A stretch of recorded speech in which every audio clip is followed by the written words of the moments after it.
Hello students, मैं doctor निशा बंसल, सहायक आचार्य EAFM राजकीय महाविद्यालय सुमेरपुर से। आज की वीडियो में हम बात करेंगे बीकॉम द्वितीय वर्ष के लिए प्रश्न पत्र प्रथम मौद्रिक एवं बैंकिंग प्रणाली। आज का अपना टॉपिक है भारतीय बैंकिंग प्रणाली भाग 1। भारतीय बैंकिंग प्रणाली की संरचना के बारे में बात करते हुए हम देखेंगे कि श्रेष्ठ बैंकिंग प्रणाली के मुख्य तत्व क्या होते हैं, तो इसी बारे में बात करते हैं। श्रेष्ठ बैंकिंग प्रणाली के मुख्य तत्वों की यदि हम बात करें तो आप देखिए सबसे पहले कि किसी भी देश का जो आर्थिक विकास है वो उस देश की सुदृढ़ बैंकिंग व्यवस्था पर निर्भर करता है।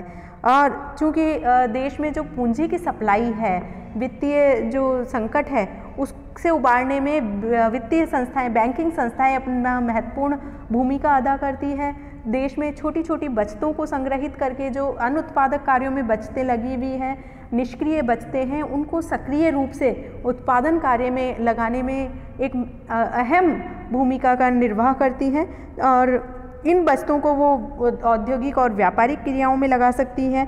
इस प्रकार से यदि देश की अर्थव्यवस्था में यदि बैंकिंग प्रणाली सुदृढ़ है तो उस देश की अर्थव्यवस्था का संपूर्ण विकास बहुत अच्छी प्रकार से हो सकता है। तो इस प्रकार से सभी देशों के लिए ये कहा जा सकता है कि वहाँ की यदि बैंकिंग प्रणाली सुदृढ़ है तो विकास अच्छे से होगा। यानी कि बैंकिंग प्रणाली देश की अर्थव्यवस्था की रीढ़ की हड्डी के समान कही जा सकती है। तो इस प्रकार से श्रेष्ठ बैंकिंग प्रणाली में क्या तत्व होने चाहिए? पहला तत्व होना चाहिए बैंकिंग प्रणाली का देश की परिस्थितियों के अनुकूल होना। Banking system in compilation with countries condition, यानी कि एक देखिए आप विभिन्न देशों की जो परिस्थितियां हैं अर्थव्यवस्था की वो अलग अलग है। विभिन्न देशों में जो आर्थिक गतिविधियां हैं वो अलग अलग प्रकार की हैं। अर्थव्यवस्था में जो हम कह सकते हैं आर्थिक प्रणाली है वो अलग अलग प्रकार की प्रणाली है। तो इस प्रकार से बैंकिंग प्रणाली भी समान हो हर देश की ये आवश्यक नहीं है। तो ऐसी सिचुएशन में जो भी देश में बैंकिंग प्रणाली है उस देश की परिस्थितियों के अनुकूल होना चाहिए। जैसे कि आप देख सकते हैं हमारे देश में कृषि प्रधान देश है, अर्थव्यवस्था में कृषि की प्रधानता है। ऐसी सिचुएशन में बैंकिंग प्रणाली इस प्रकार की होनी चाहिए कि वो अर्थव्यवस्था के उस क्षेत्र तक भी अपनी पहुंच बनाए रखे जहां पर बहुत ही पिछड़ा वर्ग रहता है। यानी कि कृषि के अनुत्पादक वस्तुओं को वो एकत्रित करने में सक्षम हो। इस प्रकार की बैंकिंग प्रणाली यदि हमारी होती है तो ये हमारी अर्थव्यवस्था के अनुकूल कही जा सकती है। साथ ही ऐसी प्रणाली होनी चाहिए जो लघु और कुटीर उद्योगों को स्थापित करने में पर्याप्त सहयोग दे सके, उनको वित्तीय सुविधाएं उपलब्ध करवा सके। तो इस प्रकार से बैंकिंग प्रणाली किसी भी देश की अर्थव्यवस्था के अनुकूल होनी चाहिए। यदि देश में कृषि प्रधान है तो कृषि उद्योगों को अच्छे से वित्तीय सुविधाएं उपलब्ध करवा सके, ऐसी प्रणाली अडॉप्ट की जानी चाहिए। या हम कह सकते हैं जैसे हमारा देश एक बहुत बड़ा क्षेत्रफल की दृष्टि से एक बहुत बड़ा क्षेत्र है, तो ऐसी सिचुएशन में जो पिछड़े एरिया हैं उनमें भी बैंकिंग शाखाएं स्थापित हो, इस प्रकार से की बैंकिंग प्रणाली यदि हमारे देश में स्थापित है। और साथ ही जो हमारे देश की जनसंख्या है यदि हम उसकी बात करें तो आज भी बहुत सी बड़ी जनसंख्या का भाग ऐसा है जो ऑनलाइन चीज़ों से नहीं जुड़ा है। तो यदि बैंकिंग प्रणाली हमारी सुदृढ़ है तो वो इस प्रकार से उन लोगों से को भी बैंकिंग हैबिट डेवलप करने में उन लोगों में सक्षम होगी। तो इस प्रकार से किसी भी देश की बैंकिंग प्रणाली श्रेष्ठ तभी कही जाएगी जब वो उस देश की अर्थव्यवस्था के अनुकूल होगी। नेक्स्ट देखिए, विभिन्न प्रकार की बैंकिंग संस्थाओं का होना, different types of banking institutions. चूँकि बैंकिंग प्रणाली का ये उत्तरदायित्व है कि वह अर्थव्यवस्था के विभिन्न प्रकार के क्षेत्रों की वित्तीय आवश्यकताओं की पूर्ति करे, किसी एक ही प्रकार के क्षेत्र की वित्तीय आवश्यकता में वो सीमित नहीं रहे।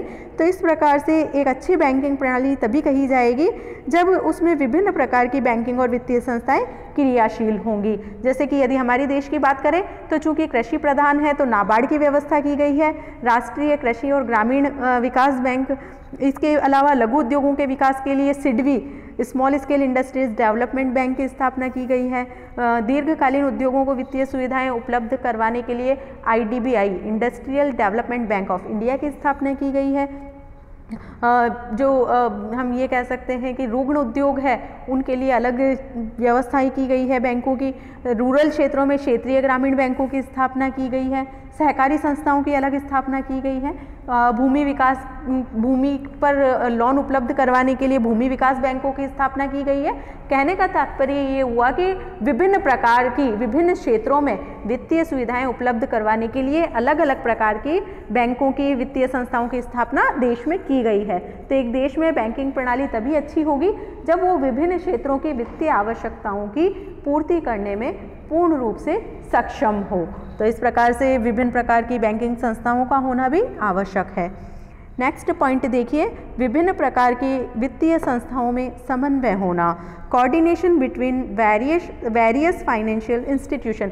देखिए, केवल यही पर्याप्त नहीं है कि विभिन्न प्रकार की वित्तीय संस्थाएं हों, उनमें से समन्वय होना भी आवश्यक है। यदि उनके द्वारा संपादित गतिविधियों में आपस में सामंजस्य का अभाव है तो अर्थव्यवस्था के अनुकूल नहीं होंगी, देश की मौद्रिक और साख व्यवस्था सफल नहीं हो पाएंगी। ऐसी सिचुएशन में ये जरूरी है कि जितनी भी संस्थाएं हैं उनमें आपसी समन्वय होना आवश्यक है। तो इस प्रकार से इनका समन्वय होना भी एक बहुत ही महत्वपूर्ण तत्व यहाँ पर रहता है। नेक्स्ट पॉइंट देखिए, यथेष्ट मात्रा में वित्तीय साधनों की एकत्रित करने में सक्षम होना, component to collect financial resources in sufficient quantity. Banking संस्थाएं जो है हमारी वो इस प्रकार की होनी चाहिए जो पर्याप्त मात्रा में वित्तीय साधन उपलब्ध करने में सक्षम हो, आसानी से उनमें जितनी हमें चाहिए अर्थव्यवस्था में आवश्यक है उतनी मात्रा में पूंजी उपलब्ध हो पाए, तभी एक बैंकिंग प्रणाली अच्छी कही जा सकती है। जब ये जनता में बचत की भावनाएं उत्पन्न करें, अधिक से अधिक संग्रह करने के लिए, बचत करने के लिए लोगों को प्रोत्साहित करें, तो वो बैंकिंग व्यवस्था देश में अच्छी कही जाएगी और साथ ही उद्योगों की और अन्य क्षेत्रों की आवश्यकताओं की पूर्ति में सक्षम हो, तभी वो व्यवस्थाएं अच्छी कही जाएंगी। नेक्स्ट देखिए, जन विश्वास, पब्लिक ट्रस्ट। अच्छी बैंकिंग व्यवस्था तभी होगी या बैंकिंग व्यवस्था को तभी श्रेष्ठ कहा जा सकता है जब उसमें जनसाधारण का पूर्ण विश्वास हो। क्योंकि विश्वास के आधार पर ही बैंकिंग संस्थाएं कार्य करती हैं और ये ट्रस्टी के रूप में जो कार्य करती है बैंकें जनता के धन के, तो ऐसी सिचुएशन में जनता का विश्वास उसमें होना बहुत आवश्यक है। और ये जन विश्वास तब रहेगा बैंकों में, जनता का विश्वास तभी उत्पन्न हो पाएगा जब इनकी आर्थिक दृष्टि से ये संस्थाएं सुदृढ़ हो, उनका संचालन कुशलतापूर्वक होता है। तो इस प्रकार से यदि बैंकिंग प्रणाली कुशलतापूर्वक कार्य कर रही है, उनकी आर्थिक स्थिति अच्छी है, तो जनता का विश्वास भी उसमें बना रहेगा। तो मेन पॉइंट हो जाता है कि आर्थिक दृष्टि से फाइनेंशियल पोजीशन उनकी अच्छी होनी चाहिए, सुदृढ़ता होनी चाहिए। नेक्स्ट देखिए, बैंकिंग सुविधाओं का संतुलित विकास, balance development of banking institutions. एक अच्छी बैंकिंग प्रणाली के लिए ये आवश्यक है कि देश में जो बैंकिंग सुविधाओं का विस्तार है वो संतुलित रूप से हो। ऐसा नहीं हो कि सिर्फ जो विकसित क्षेत्र हैं उन्हीं में बहुत सारी संस्थाएं, बहुत सारी शाखाएं स्थापित कर दी जाए, पिछड़े क्षेत्रों में शाखाएं स्थापित नहीं हो। बैंकिंग प्रणाली तभी अच्छी होगी जब देश के जो पिछड़े वर्ग हैं, पिछड़ा एरिया है, वहाँ तक भी पब्लिक अपनी पहुँच उन बैंकिंग संस्थाओं तक आसानी से बना सके, तो ऐसी बैंकिंग सुविधाएं अच्छी कही जाएगी, बैंकिंग प्रणाली श्रेष्ठ कही जाएगी। तो इस प्रकार से देश का संतुलित विकास करने वाली संस्थाएं होनी चाहिए। देश में के प्रत्येक एरिया में बैंकिंग सुविधाएं पर्याप्त मात्रा में उपलब्ध होनी चाहिए। नेक्स्ट पॉइंट है, बैंकिंग संस्थाओं में अनावश्यक प्रतिस्पर्धा का ना होना, know unnecessary cut throat competition. यानी कि एक अच्छी बैंकिंग प्रणाली तभी कही जा सकती है जब बैंकिंग संस्थाओं में अनावश्यक रूप से कोई प्रतिस्पर्धा ना हो। एक सीमा तक यदि बैंकिंग संस्थाओं के मध्य स्वस्थ प्रतिस्पर्धा है तो वो अच्छी कही जाएगी, इससे देश में स्वस्थ प्रतिस्पर्धा का निर्माण होगा। लेकिन यदि ये प्रतिस्पर्धाएं अनावश्यक रूप से बढ़ जाती है तो ये बैंकिंग प्रणाली के हित में भी नहीं है और देश के हित में भी नहीं कही जा सकती, क्योंकि बैंकिंग प्रणाली देश की रीढ़ की हड्डी का काम करती है और उसमें किसी प्रकार का विकार उत्पन्न हो जाता है तो अर्थव्यवस्था सही रूप से खड़ी नहीं हो पाती। तो इस प्रकार से बैंकिंग संस्थाओं में यदि इस प्रकार की जो हम कह सकते हैं कि अनावश्यक प्रतिस्पर्धा जन्म ले लेती है तो वो देश के लिए बहुत बड़ा हानिकारक तत्व होता है। तो स्वस्थ प्रतिस्पर्धा विद्यमान हो तो ठीक है, लेकिन अनावश्यक प्रतिस्पर्धा नहीं होनी चाहिए। नेक्स्ट देखिए, अर्थव्यवस्था के अनुकूल साख नीति, credit policy according to the economic. अच्छी बैंकिंग प्रणाली के लिए का एक आवश्यक तत्व यह भी है कि बैंकिंग संस्थाओं द्वारा निर्धारित साख नीति देश की अर्थव्यवस्था के अनुकूल होनी चाहिए।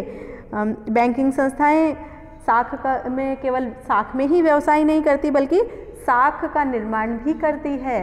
देश में साख निर्माण का मुख्य कार्य बैंकों का होता है। उनके द्वारा जो प्रतिपादित साख नीति है, उस साख नीति पर देश का आर्थिक विकास निर्भर करता है। यदि बैंकों की साख नीति अच्छी है, मौद्रिक नीति अच्छी है, तो देश में कीमतें भी प्रभावित नहीं होती, कीमतों में स्थिरता बनी रहती है।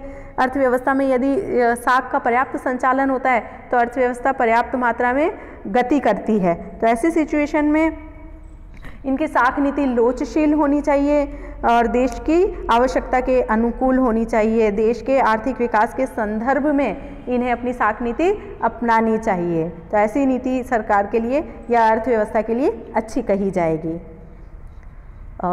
नेक्स्ट पॉइंट हम देखते हैं, मूल्यों में स्थिरता बनाए रखना। देखिए, टू मेंटेन प्राइस स्टेबिलिटी, एक अच्छी बैंकिंग प्रणाली तभी कही जा सकती है कि वो अपनी मौद्रिक और साख नीति के माध्यम से अर्थव्यवस्था में मूल्यों में स्थिरता बनाए रखने में सक्षम हो।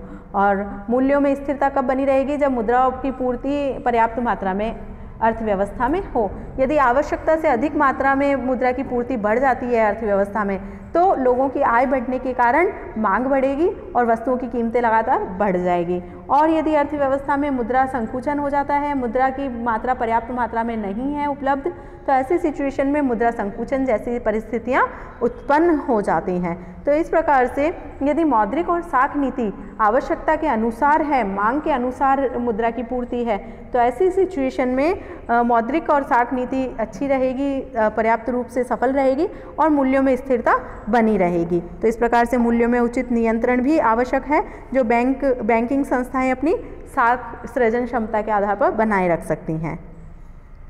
नेक्स्ट पॉइंट देखिए, शक्तिशाली केंद्रीय बैंक का होना, पावरफुल सेंट्रल बैंकिंग। बैंकिंग संस्थाओं की साख नियंत्रण नीति पर कंट्रोल करने के लिए या बैंकिंग संस्थाओं के लिए नीतियों और नियमों का निर्धारण करने के लिए एक केंद्रीय बैंक की स्थापना की जाती है। तो जो केंद्रीय बैंक है वो पर्याप्त मात्रा में शक्तिशाली होना चाहिए।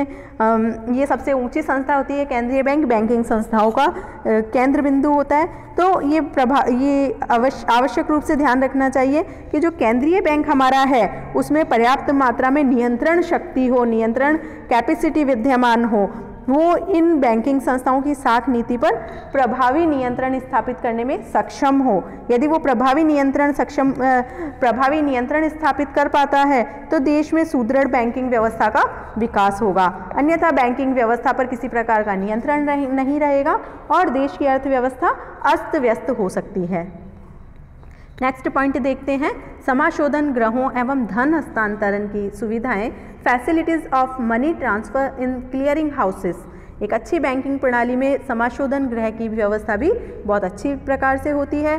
समाशोधन गृहों में जो आपसी भुगतान है, समाशोधन गृहों के माध्यम से आपसी भुगतान करने में सहायता मिलती है। आपसी भुगतान शीघ्रता से और सरलतापूर्वक हो जाते हैं। तो इस प्रकार से धन प्रेषण से संबंधित जितनी भी सुविधाएं हैं उनकी अच्छे से व्यवस्था होनी चाहिए। आसानी से व्यक्ति अपना धन का ट्रांसफ़र एक जगह से दूसरी जगह से पर कर पाए, तो इस प्रकार से वित्तीय साधनों में गतिशीलता बढ़ती है और जब वित्तीय साधनों में गतिशीलता बढ़ेगी तो अर्थव्यवस्था की गतिशीलता में भी वृद्धि होगी। तो इस प्रकार से धन प्रेषण की सुविधाएं और समाशोधन गृहों की उचित व्यवस्था होनी चाहिए। नेक्स्ट पॉइंट देखिए, प्रशिक्षित कर्मचारी, ट्रेंड एम्प्लॉइज़, यानी कि बैंकिंग व्यवसाय में जो कार्यरत कर्मचारी हैं उनके कुशल प्रशिक्षण की पर्याप्त व्यवस्थाएं की जानी चाहिए।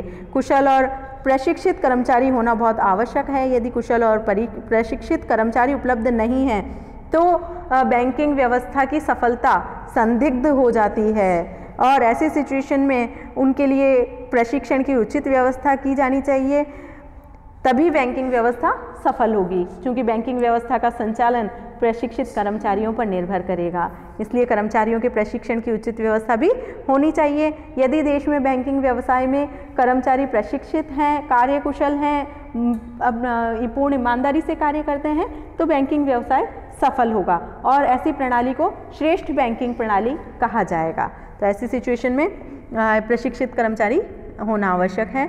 इसी के साथ आज का अपना ये टॉपिक यहीं समाप्त होता है। Thank you very much.